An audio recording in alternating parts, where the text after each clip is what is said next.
Iran जंग के बीच आखिर भारत के राष्ट्रीय सुरक्षा सलाहकार अजीत डोभाल सऊदी अरब क्यों पहुंच गए? वो सऊदी अरब जिसका पाकिस्तान के साथ पैक्ट है।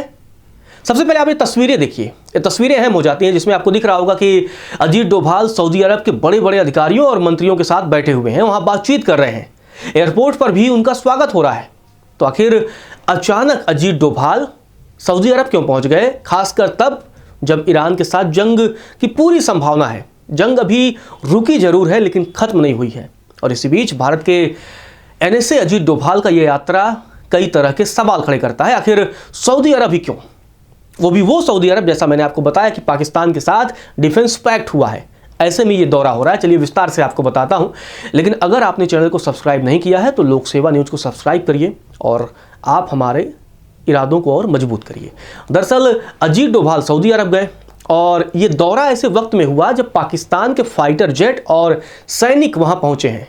रियाद में सऊदी अरब में पाकिस्तान के सैनिक और फाइटर जेट पहुंचे हैं, इसी के बाद हुआ है। दरअसल खाड़ी में तनाव बढ़ा हुआ है और पाकिस्तान ने एक बड़ा फैसला लिया। पाकिस्तान ने सऊदी अरब में अपने फाइटर जेट भी तैनात कर दिए।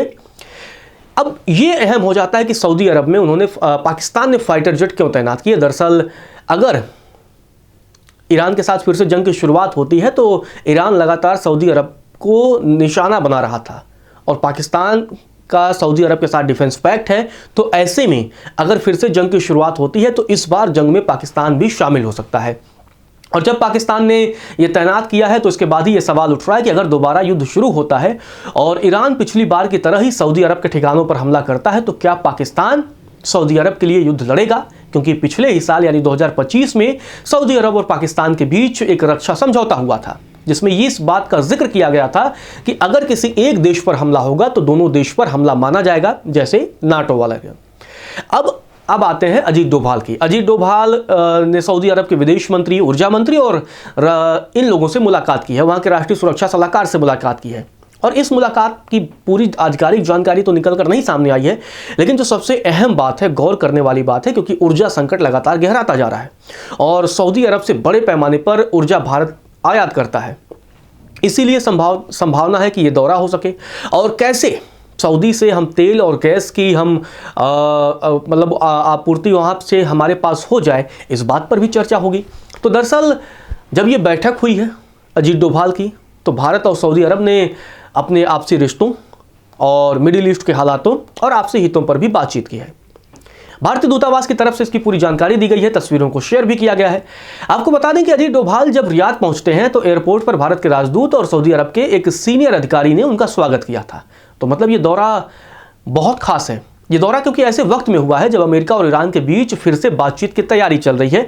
जेडी वेंस इस्लामाबाद पहुंच चुके हैं और संभावना जताई जा रही है कि ईरान के अधिकारी भी जल्दी पाकिस्तान पहुंचेंगे, वहां पर बातचीत होगी। इससे पहले क्योंकि जो पाकिस्तान में पहले दौर की बातचीत हुई थी उसमें कोई भी नतीजा नहीं निकल पाया था और उसके बाद ये हुआ कि होर्मुज में एक नए जंग की शुरुआत हो गई।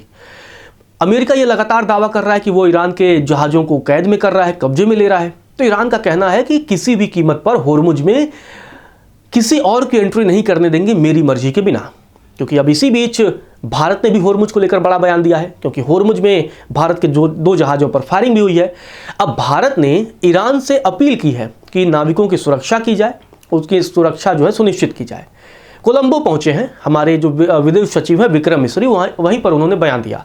वहां पर उन्होंने कहा कि भारतीय जो फायरिंग हुई है तो भारत ने तुरंत ईरानी अधिकारियों से संपर्क किया और अपनी नाराजगी भी दर्ज कराई है।